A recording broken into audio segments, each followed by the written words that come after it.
No a teraz si dajme otázku po tomto krátkom zhrnutí, o čo vlastne v tejto scéne išlo. Či by mohol na takejto planéte s takto extrémnym zakrivením časopriestoru reálne vzniknúť alebo prežiť nejaký život.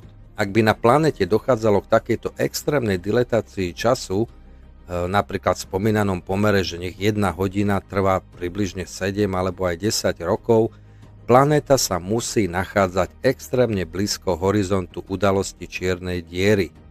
Podľa Einsteinovej všeobecnej teórie relativity existuje pre bežné čierne diery určitá hranica, pod ktorú už žiadna planéta nedokáže stabilne obiehať okolo takejto čiernej diery, no a samozrejme bola by touto čiernou dierou pohltená, roztrhaná.